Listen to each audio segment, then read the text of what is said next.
रात भले काली सही, काली सी लंबी सही, ना मिले मंजिल सही, रास्ता मुश्किल सही, ठोकरें जितनी लगें पर कदम रुकेंगे नहीं, ठोकरें जितनी लगें पर कदम रुकेंगे नहीं। नमस्कार, जय हिंद दोस्तों, स्वागत है आपका quick revision classes YouTube channel पर। यह आपका अपना यूट्यूब चैनल है और आप लगातार यहाँ पर अच्छी तैयारी कर रहे हैं।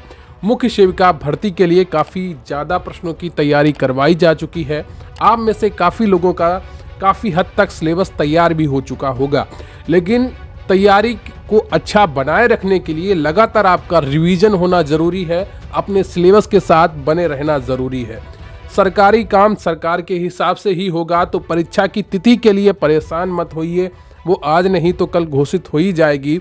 सबसे ज़रूरी है कि आपको अपना सिलेबस तैयार करके रहना कि ये मक्कार सरकार है, मक्कार अधिकारी बैठे हैं, इनके लिए आप क्या कर सकते हैं। आपके हाथ में कुछ नहीं है, मेरे हाथ में कुछ नहीं है, आपके हाथ में सिर्फ है अपनी तैयारी सकारात्मक नज़रिए के साथ, सकारात्मक सोच के साथ लगातार मेहनत करते रहना, परिश्रम करते रहना।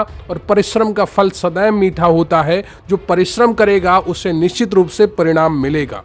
तो प्लीज़ वीडियो को लाइक कर लीजिएगा, चैनल पर नया है तो चैनल को सब्सक्राइब कर लीजिएगा। तो चलिए शुरू करते हैं आज का ये वीडियो, क्योंकि प्रश्न यहीं से आएगा। पढ़ेंगे आप मेरे साथ तो आपको यकीन आएगा।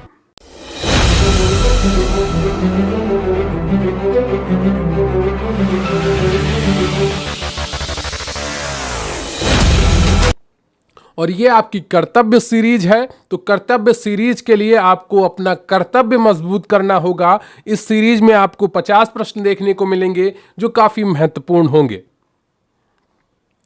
आज का आपका पहला प्रश्न है, किस योजना के बेहतर क्रियान्वयन के लिए राष्ट्रीय स्वास्थ्य प्राधिकरण का गठन किया गया है? बताइएगा, किस योजना के बेहतर क्रियान्वयन के लिए राष्ट्रीय स्वास्थ्य प्राधिकरण का गठन किया गया है? ऑप्शन ए है आपका मिशन इंद्रधनुष के लिए, बी ऑप्शन है प्रधानमंत्री जन आरोग्य योजना के लिए, सी ऑप्शन है आपका बेटी बचाओ बेटी पढ़ाओ योजना के लिए, और डी ऑप्शन है आपका उज्ज्वला योजना के लिए। बताइएगा, किस योजना के बेहतर क्रियान्वयन के लिए राष्ट्रीय स्वास्थ्य प्राधिकरण का गठन किया गया है? तो पहले का सही उत्तर है आपका बी ऑप्शन, प्रधानमंत्री जन आरोग्य योजना के लिए। क्लियर आपको? बी ऑप्शन आपका बिल्कुल सही है। अगला प्रश्न है आपका, मानव शरीर की सबसे बड़ी कोशिका कौन सी है?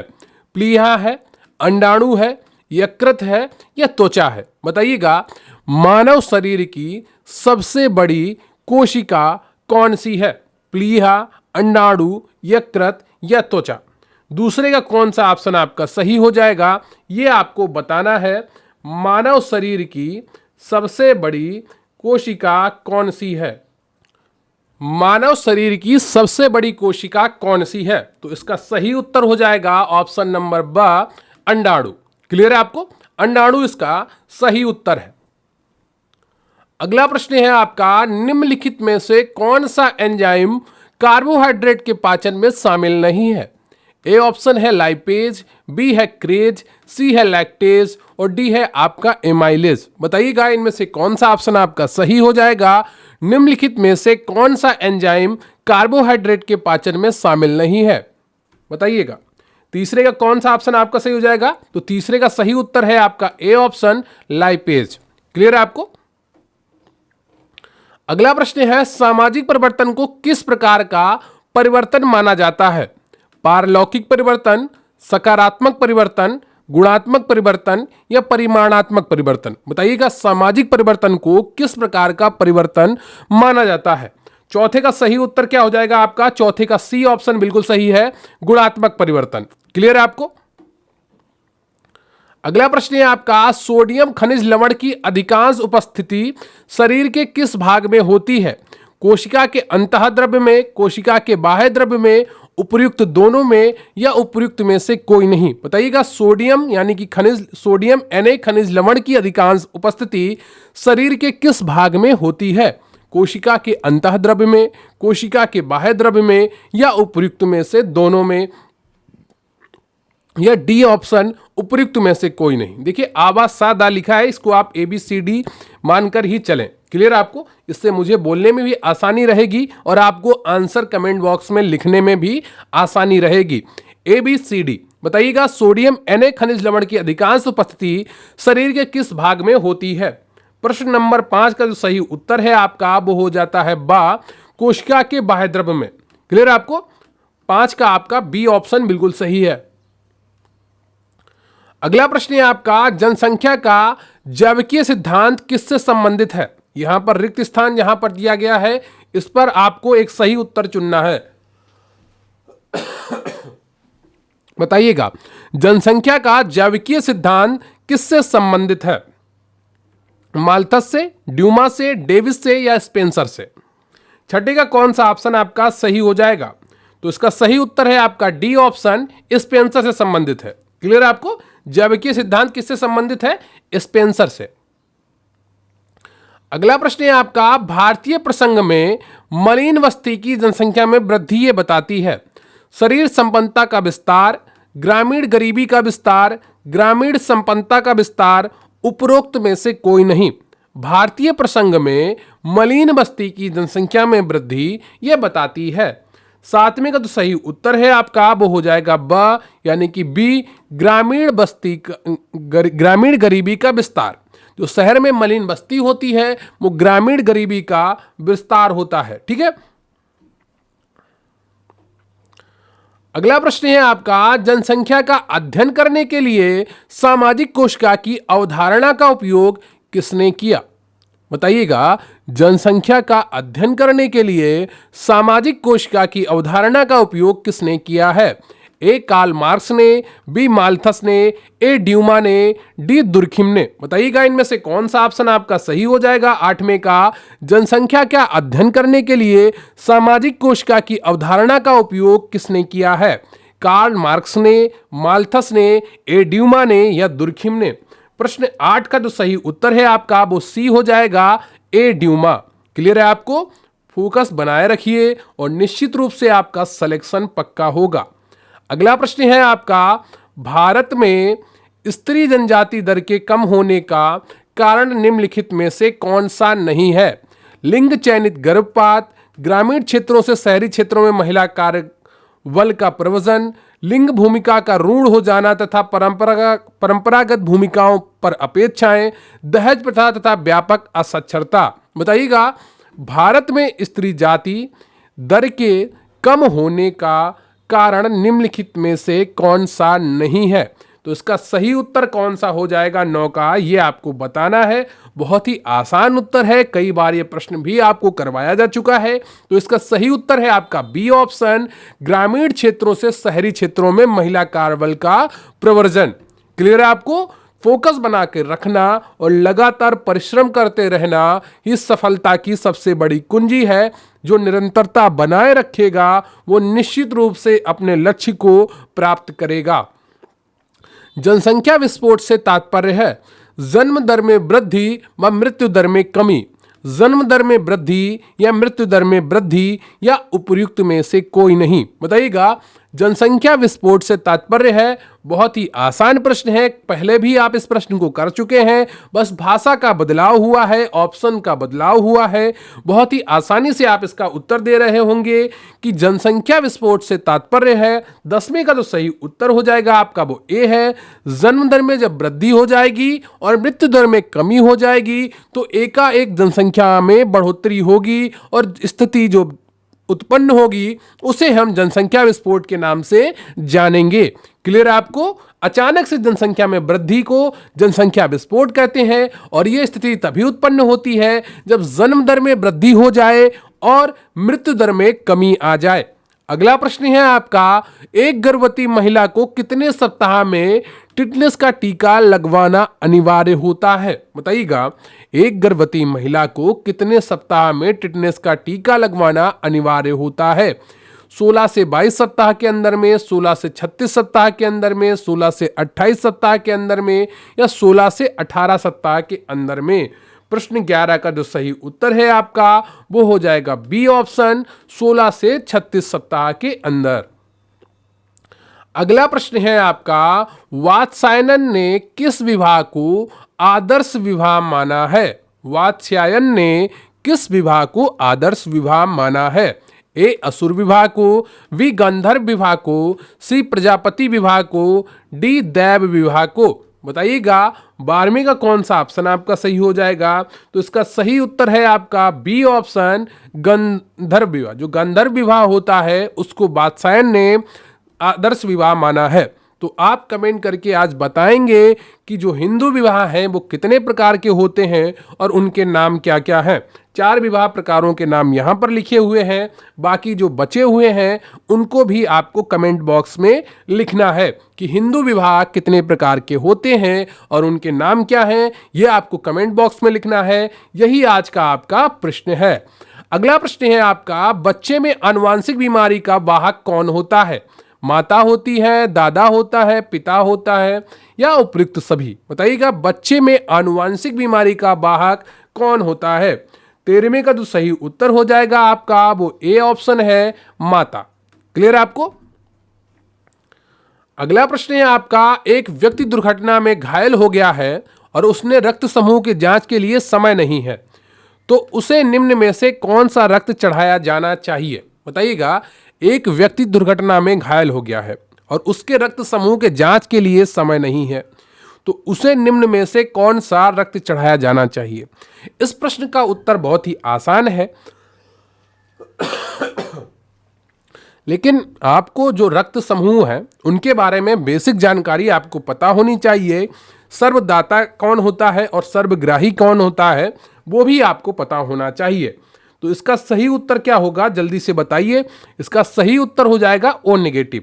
देखिए ये RH नेगेटिव होता है, ठीक है, इसमें RH नहीं होता है तो इसको O नेगेटिव कहते हैं। O वैसे सबको दिया जा सकता है, लेकिन O नेगेटिव सबको दिया जा सकता है।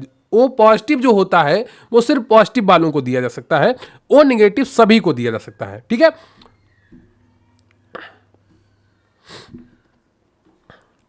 अगला प्रश्न है आपका, राष्ट्रीय कार्यक्रम NPCDCS में क्या क्या शामिल है? कैंसर, मधुमेह, हृदय और स्ट्रोक, कैंसर, हेपेटाइटिस, हृदय और मधुमेह, या कैंसर, कुष्ठ, मधुमेह और क्षय रोग, या उपयुक्त सभी? बताइएगा राष्ट्रीय कार्यक्रम NPCDCS में क्या क्या शामिल है? ABCD में कौन सा ऑप्शन आपका सही हो जाएगा ये आपको बताना है। 15वें का सही उत्तर है आपका वो ए है, कैंसर, मधुमेह, हृदय और स्ट्रोक। क्लियर आपको? अगला प्रश्न है आपका, एलिसा का पूरा नाम क्या है? Enzyme linked integrated solution activity, enzyme linked immune sorbent assay, या enzyme lysis immune solution activity, या enzyme lysis immune solution assay? बताइएगा एलिसा का पूरा नाम क्या है? 16वें का जो सही उत्तर हो जाएगा वो हो जाएगा आपका B option, enzyme linked immune sorbent assay. Clear आपको? अगला प्रश्न है आपका, हेपेटाइटिस डी संक्रमण तभी होता है जब व्यक्ति रिक्त स्थान के लिए पॉजिटिव हो। हेपेटाइटिस बी, या हेपेटाइटिस सी, या हेपेटाइटिस ई, या हेपेटाइटिस ए? बताइएगा हेपेटाइटिस डी संक्रमण तभी होता है जब व्यक्ति किसके लिए पॉजिटिव हो? तो 17वें का सही उत्तर है आपका वो हो जाएगा A option, hepatitis B. Clear आपको? फोकस बना के रखिए और निश्चित रूप से आपका सिलेक्शन होगा, ये भरोसा अपने वो आप पर बनाए रखिए। इन्फ्लुएंजा के उपचार हेतु उपयोग की जाने वाली एंटीवायरल दवा है ओसेल्टामीवर, जिडोवुडीन, या इम्यूनोविर, या एसिक्लोविर? बताइएगा इन्फ्लुएंजा के उपचार हेतु उपयोग की जाने वाली एंटीवायरल दवा है। 18वें का कौन सा ऑप्शन आपका सही हो जाएगा ये आपको बताना है। तो इसका सही उत्तर है आपका ओसेल्टामीविर। अगला प्रश्न है आपका, मरीज को अस्पताल में रहते हुए अस्पताल से होने वाला संक्रमण कहलाता है। जो मरीज जब अस्पताल में होते हैं तो वहां पर भी कुछ संक्रमण मरीज को हो सकते हैं। जैसे कोविड-19 के टाइम पर बहुत से लोगों को कोविड जैसा संक्रमण हुआ, ठीक है, कि इलाज किसी और बीमारी का करने गए लेकिन वहां पर उन्हें कोविड हो गया। ए ऑप्शन है आपका नोजोकोमियल संक्रमण, पुनः संक्रमण, लोकलाइज्ड संक्रमण, द्वितीय संक्रमण। बताइएगा मरीज को अस्पताल में रहते हुए अस्पताल से होने वाला संक्रमण कहलाता है।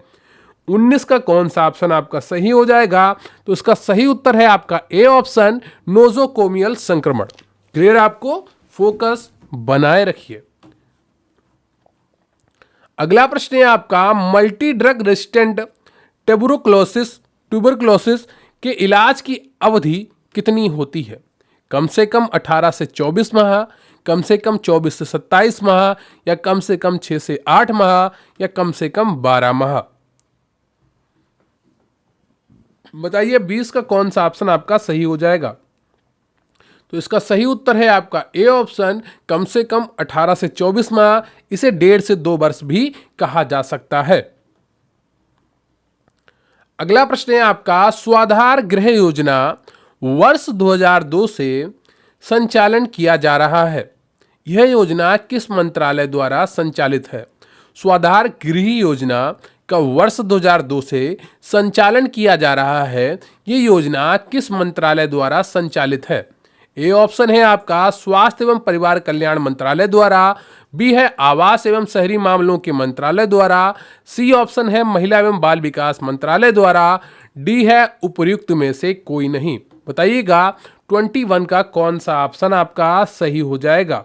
तो इसका सही उत्तर है आपका सी ऑप्शन, महिला एवं बाल विकास मंत्रालय द्वारा।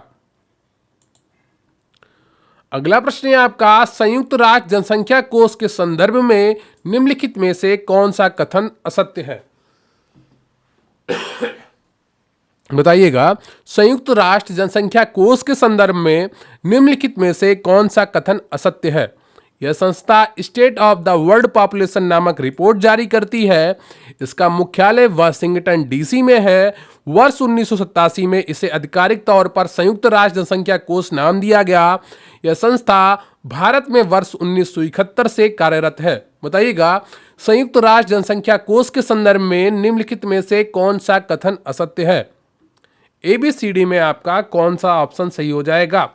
तो 22 का जो सही उत्तर है आपका वो हो जाएगा बी ऑप्शन, इसका मुख्यालय वाशिंगटन डीसी में है। क्लियर है आपको? अगला प्रश्न है आपका, उत्तर प्रदेश मुख्यमंत्री बाल सेवा योजना के बारे में कौन सा कथन असत्य है? इसमें 6 से 14 आयु वर्ग के बच्चे पात्र होंगे। इसकी घोषणा 29 मई 2021 को मुख्यमंत्री ने की थी। इसमें प्रति माह 4,000 की वित्तीय सहायता देने का प्रावधान है। यह योजना कोविड-19 से प्रभावित बच्चों के भरण पोषण, शिक्षा और सुरक्षा के लिए चलाई गई। उत्तर प्रदेश मुख्यमंत्री बाल सेवा योजना के बारे में कौन सा कथन असत्य है? तो 23 का कौन सा ऑप्शन आपका सही हो जाएगा? बताइएगा 23 का जो सही ऑप्शन है आपका वो है ए ऑप्शन, इनमें से 6 से 14 आयु वर्ग के बच्चे पात्र होंगे। अगला प्रश्न है आपका, ग्राम ऋणात्मक जीवाणु का उदाहरण कौन सा है? Vibrio cholerae, Staphylococcus aureus, Listeria monocytogenes, या स्ट्रेप्टोकोकस निमोनिया। बताइएगा इसका सही उत्तर क्या हो जाएगा 24 का? इसका सही उत्तर है आपका A option, vibrio cholerae. Comment करके बताइएगा विब्रियो कॉलेरी जीवाणु से कौन सा रोग फैलता है। अगला प्रश्न है आपका, किस खनिज की कमी से असामान्य रक्त कोशिका विकास और अस्थि विखंडीकरण होता है? जिंक, मैग्नीशियम, तांबा या कैल्शियम? किस खनिज की कमी से असामान्य रक्त कोशिका विकास और अस्थि विखंडीकरण होता है? 25 का जो सही उत्तर है आपका वो सी हो जाएगा, तांबा। अगला प्रश्न है आपका, बंधता रोधी विटामिन के रूप में जाना जाता है? Vitamin B, vitamin A, vitamin E या विटामिन डी? बताइएगा बंधता रोधी विटामिन के रूप में जाना जाता है। 26 का जो सही उत्तर है आपका वो हो जाएगा विटामिन ए। क्लियर है आपको? Vitamin A. अगला प्रश्न है आपका, मानव शरीर में ग्लूकोज का आधिक्य होने पर वह निम्नलिखित में से किस रूप में संग्रहित रहता है? ग्लाइकोजन, स्टार्च, ग्लूकोसामीन, उपर्युक्त में से कोई नहीं। मानव शरीर में ग्लूकोज का आधिक्य होने पर वह निम्नलिखित में से किस रूप में संग्रहित रहता है? 27 का जो सही उत्तर है आपका वो ए हो जाएगा, ग्लाइकोजन। अगला प्रश्न है आपका, पीने के पानी में फ्री रेसिडुअल क्लोरीन की मात्रा कितनी होती है? 0.5 mg पर लीटर, 1.0 mg पर लीटर, 2.0 mg पर लीटर या 0.25 mg पर लीटर। बताइएगा ABCD में कौन सा ऑप्शन आपका सही होगा। पीने के पानी में फ्री रेसिडुअल क्लोरीन की मात्रा कितनी होनी चाहिए? तो इसका सही उत्तर क्या हो जाएगा? 28 का बी ऑप्शन, 1.0 mg पर लीटर। अगला प्रश्न है आपका, निम्नलिखित में से किस बीमारी के इलाज में कोबाल्ट के समस्थानिक का उपयोग किया जाता है? कैंसर, एड्स, एनीमिया, गंडमाला। बताइएगा निम्नलिखित में से किस बीमारी के इलाज में कोबाल्ट के समस्थानिक का उपयोग किया जाता है? 29 का तो सही उत्तर है आपका, वो ए हो जाएगा, कैंसर। अगला प्रश्न है आपका, रिक्त स्थान द्वारा मानव शरीर का तापमान बनाए रखा जाता है? कार्बोहाइड्रेट, प्रोटीन, वसा, फाइबर। बताइए किस तत्व के द्वारा मानव शरीर का तापमान बनाया रखा जाता है? तो 30 का जो सही उत्तर है आपका, वो हो जाएगा वसा। वसा जो होती है ये मानव के शरीर के तापमान बनाए रखने में काफी हेल्पफुल होती है। अगला प्रश्न है आपका, प्रतिरक्षा सेवा प्रदान किया जाता है मुख्य सेविका के द्वारा, एएनएम के द्वारा, आंगनवाड़ी कार्यकर्ती के द्वारा या इनमें से कोई नहीं? बताइएगा प्रतिरक्षा सेवा प्रदान की जाती है। 31 का सही उत्तर हो जाएगा, वो हो जाएगा बी, एएनएम के द्वारा। अगला प्रश्न है आपका, पूरक पोषण सेवा प्रदान किया जाता है आशा द्वारा, आंगनवाड़ी कार्यकर्ती द्वारा, एएनएम द्वारा या इनमें से कोई नहीं? पूरक पोषण सेवा प्रदान की जाती है। 32 का बहुत ही आसान उत्तर है, बी ऑप्शन, आंगनवाड़ी कार्यकर्ती द्वारा। अगला प्रश्न है आपका, 6 वर्ष से कम आयु के बच्चों, गर्भवती व स्तनपान कराने वाली माताओं को रेफरल सेवाएं किनके द्वारा प्रदान की जाती हैं? और प्लीज वीडियो को लाइक कर लीजिएगा। आज का आपका टारगेट है 250 लाइक। अगर आप 250 लाइक करेंगे तो मैं उम्मीद करूंगा कि आपने पूरा वीडियो अच्छे से पढ़ा है और आपका सिलेक्शन पक्का हो, ऐसी मैं प्रार्थना करूंगा। तो आज का टारगेट है आपका 250 लाइक, और प्लीज 250 लाइक जरूर करिएगा। 6 वर्ष से कम आयु के बच्चों, गर्भवती व स्तनपान कराने वाली माताओं को रेफरल सेवाएं किनके द्वारा प्रदान की जाती हैं? 33 का कौन सा ऑप्शन आपका सही हो जाएगा? तो इसका सही ऑप्शन है आपका डी, उपयुक्त सभी। अगला प्रश्न है आपका, आंगनवाड़ी कार्यकर्ती के नीचे का पद है मुख्य सेविका, सहायिका, दोनों या इनमें से कोई नहीं? बहुत ही आसान उत्तर है, बी ऑप्शन। ठीक है, नीचे सहायिका आती है, फिर आंगनवाड़ी कार्यकर्ती आती है, फिर मुख्य सेविका आती है ना? ये क्रम है आपके विभाग का। अगला प्रश्न है आपका, मंडल आयोग ने अन्य पिछड़े वर्गों के चयन में निम्नलिखित में से किस समूह को आधार माना है? सामाजिक, राजनीतिक तथा शैक्षणिक पिछड़ेपन को, सामाजिक, सांस्कृतिक एवं आर्थिक पिछड़ेपन को, सामाजिक, शैक्षणिक एवं आर्थिक पिछड़ेपन को या जाति वर्ग एवं आर्थिक पिछड़ेपन को? मंडल आयोग ने अन्य पिछड़े वर्गों के चयन में निम्नलिखित में से किस समूह को आधार माना है? 35 का जो सही उत्तर है वो आपका कौन सा हो जाएगा? वो सी ऑप्शन, सामाजिक, शैक्षणिक एवं आर्थिक पिछड़ेपन को। अगला प्रश्न है आपका, निम्न कारकों में से कौन राष्ट्रीय एकीकरण में बाधक है? जातिवाद, संप्रदायवाद, क्षेत्रवाद या मद्यपान? 1, 2, 3 सही होगा या 2, 3, 4 सही होगा, 1 या 2 सही होगा या 2 और 3 सही होगा? देखिए, एल्कोहलिज्म जो होता है, मद्यपान होता है, शराब पीना जो होता है, वो राष्ट्रीय एकीकरण में बाधक तो नहीं हो सकता है ना? इतना तो आपको जानकारी होगी। तो इसका सही उत्तर हो जाएगा आपका ए ऑप्शन, 1, 2, 3, यानी कि जातिवाद, है ना, संप्रदायवाद और क्षेत्रवाद।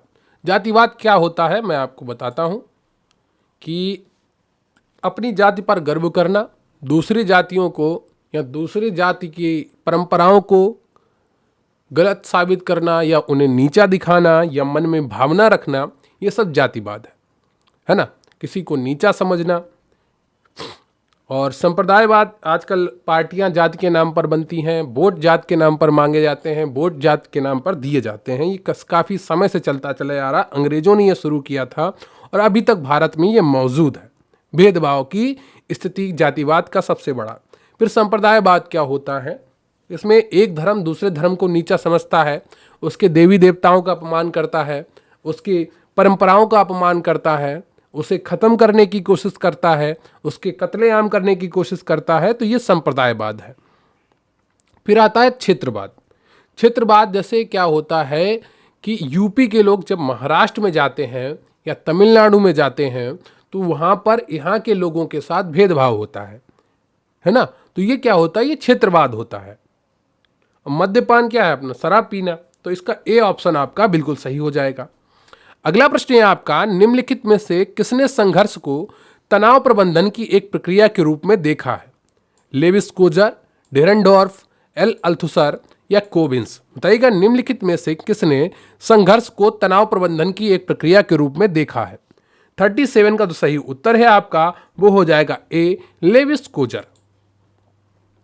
अगला प्रश्न है आपका, अपनी पुस्तक social change in modern India में एमएन श्रीनिवास ने यह मत प्रस्तुत किया है कि जाति व्यवस्था में गतिशीलता की गुंजाइश होती है, जाति बिल्कुल वर्ग की भांति है, जाति एक बंद व्यवस्था है, जाति एक खुली व्यवस्था है। बताइएगा इनमें से कौन सा ऑप्शन आपका सही है?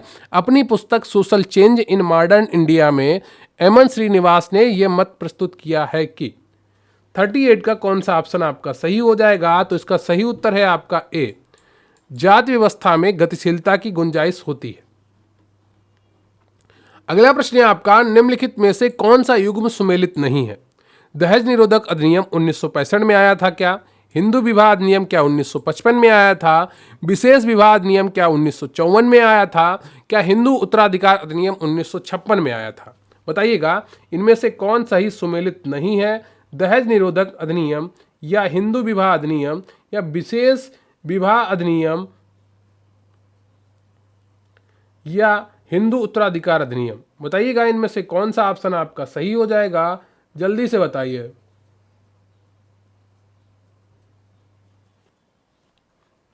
तो इसका सही उत्तर हो जाएगा आपका ए ऑप्शन, दहेज निरोधक अधिनियम। इसका सही उत्तर हो जाएगा 1961। क्लियर है आपको? क्या सही उत्तर है इसका? 1961। तो ए ऑप्शन सही सुमेलित नहीं है। अगला उत्तर है, किस पंचवर्षीय योजना का लक्ष्य विशेष रूप से निर्धनता का उन्मूलन करना और आत्मनिर्भरता प्राप्त करना था? छठी पंचवर्षीय योजना, चतुर्थ पंचवर्षीय योजना, पांचवी पंचवर्षीय योजना या सातवीं पंचवर्षीय योजना? बताइएगा 40 का कौन सा ऑप्शन आपका सही होगा। और प्लीज वीडियो को लाइक कर लीजिएगा। आज का टारगेट है आपका 250 लाइक का, तो प्लीज वीडियो को इतना लाइक तो कम से कम करिएगा। किस पंचवर्षीय योजना का लक्ष्य विशेष रूप से निर्धनता का उन्मूलन करना और आत्मनिर्भरता प्राप्त करना था? 40 का सही उत्तर हो जाएगा आपका पांचवी पंचवर्षीय योजना। ठीक है, ये पांचवी पंचवर्षीय योजना आपकी 1974 से 1979 के बीच में आई थी। ये डीपी धर मॉडल पर आधारित थी। अगला प्रश्न है आपका, अस्पृश्यता को समाप्त किया जाता है और उसका व्यवहार किसी भी रूप में निषिद्ध है, यह कहां घोषित है? अनुच्छेद 17 में, अनुच्छेद 13 में, अनुच्छेद 19 में या अनुच्छेद 15 में? भारतीय संविधान में मूल अधिकार दिए गए हैं अनुच्छेद 13 से लेकर अनुच्छेद 35 तक। उनमें से एक अनुच्छेद है 17 जिसमें अस्पृश्यता को अंत घोषित किया गया है, छुआछूत, अस्पृश्यता। क्लियर आपको? तो 41 का आपका ए ऑप्शन बिल्कुल सही है, अनुच्छेद 17।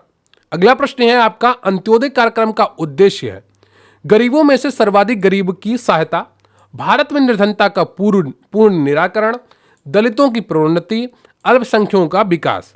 42 का सही उत्तर है आपका ए ऑप्शन, गरीबों में से सर्वाधिक गरीब की सहायता।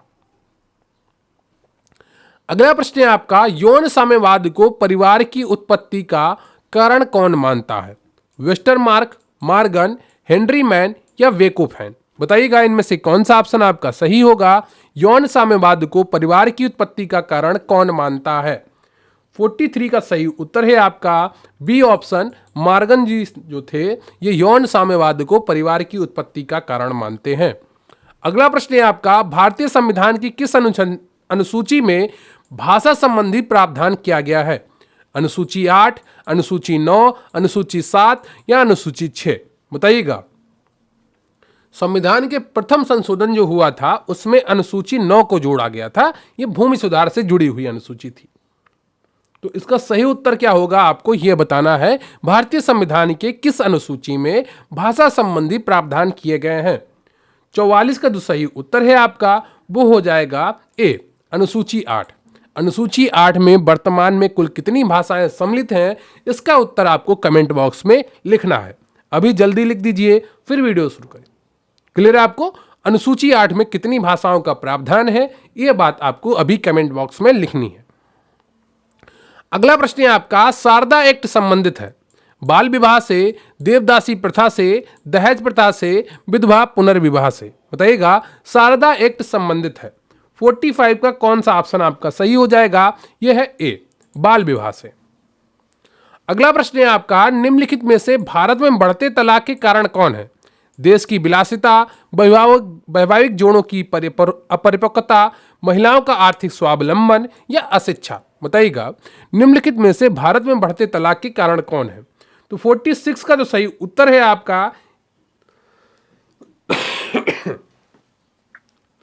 इसका सही उत्तर होगा आपका सी ऑप्शन, महिलाओं का आर्थिक स्वावलंबन। ठीक है, आर्थिक स्वावलंबन से अर्थ होता है कि महिलाएं अब अपने आजीविका का जो अर्निंग है वो स्वयं कर लेती हैं, आर्थिक रूप से स्वयं मजबूत है, आत्मनिर्भर है। ऐसी स्थिति में आज की महिलाएं अब किसी चीज़ को बर्दाश्त करना नहीं चाहती। वो सोचती हैं कि अभी मैं कमा रही हूँ, मैं अपना खा लूँगी, मैं अपने ऊपर निर्भर हूँ, तो मैं क्यों किसी की मार सहूँ, मैं क्यों किसी का गुस्सा सहूँ, मैं क्यों किसी के नियंत्रण में रहूँ। तो ये एक वजह है महिलाओं के आर्थिक स्वावलंबन। निम्नलिखित में से भारत में बढ़ते तलाक के कारण कौन सा है? क्लियर आपको? तो सी ऑप्शन आपका सही होगा। यहाँ पर बी लिखा है, ये गलत है। वैवाहिक जोड़ों की अपरिपक्वता, ये गलत है। ठीक है, सी ऑप्शन आपका सही है, महिलाओं का आर्थिक स्वावलंबन। सॉरी। अगला प्रश्न है आपका, पंचायती राज अधिनियम कब लागू किया गया? 1956 में, 1994 में, 1993 में या 1995 में? 47 का जो सही उत्तर है आपका वो सही हो जाएगा सी ऑप्शन, 1993 में। क्लियर आपको? अगला प्रश्न है आपका, भारत में नारी विकास एवं कल्याण हेतु राष्ट्रीय नीति कब बनाई गई थी? 1980 में, 1978 में, 1976 में या 1975 में? 48 का जो सही उत्तर है आपका वो सी हो जाएगा, 1976 में। अगला प्रश्न है आपका, जननी सुरक्षा योजना भारत सरकार की योजना है, इसका किस उद्देश्य के साथ शुभारंभ किया गया था? अगला ऑप्शन है आपके, लड़कियों के शैक्षणिक स्तर में सुधार लाना और उनकी विरत यानी कि ड्रॉप आउट दरों में कमी लाना। ड्रॉप आउट यानी कि पढ़ाई छोड़ देना बीच में। लड़कियों के पोषण परक अंतःग्रहण और उनके समग्र स्वास्थ्य में सुधार लाना, या मातृ एवं नवजात शिशुओं की मृत्यु दर में कमी लाना, या डी ऑप्शन, लड़कियों को खेल एवं बाह्य कार्यकल्पों में भाग लेने के लिए प्रोत्साहित करना। देखिए, जननी सुरक्षा योजना की बात कही गई है तो यहाँ पर सीधी सी बात है, माता और नवजात शिशु से ही संबंधित हो सकती है। तो 49 का जो सही उत्तर हो जाएगा आपका वो हो जाएगा सी ऑप्शन, मातृ एवं नवजात शिशुओं की मृत्यु दर में कमी लाना। अगला प्रश्न है आपका, स्त्रियों तथा कन्याओं का अनैतिक व्यापार निरोधक अधिनियम कब पारित हुआ? 1955 में, 1961 में, 1956 ईस्वी में या 1958 में? स्त्रियों तथा कन्याओं का अनैतिक व्यापार निरोधक अधिनियम कब पारित हुआ? 50 का जो सही उत्तर है आपका वो हो जाएगा सी ऑप्शन, 1956 में। क्लियर है आपको? तो ये रहे आपके मुख्य सेविका के 50 महत्वपूर्ण प्रश्न। उम्मीद करता हूं आपने सभी प्रश्न बहुत ही ईमानदारी के साथ किए होंगे, एक एक प्रश्न को ईमानदारी के साथ देखा होगा। तो कमेंट करके जरूर बताइएगा कि इन 50 प्रश्नों में आपके कुल कितने प्रश्न सही हुए। और आज का टारगेट था आपका वीडियो पर 250 लाइक्स का, तो प्लीज वीडियो को लाइक कर लीजिएगा। चैनल पर नए हैं तो चैनल को सब्सक्राइब कर लीजिएगा। आपके कमेंट्स बहुत ही महत्वपूर्ण होते हैं हमारे लिए, तो कमेंट करके जरूर बताइएगा जो मैंने वीडियो के दौरान आपसे प्रश्न पूछे, और आज का ये वीडियो आपको कैसा लगा, ये मेरी मेहनत आपको कैसी लगी और आपकी तैयारी कैसी चल रही है, कमेंट बॉक्स में जरूर बताइएगा। तो बहुत बहुत धन्यवाद आपका। Thank you very much. जय हिंद, जय भारत।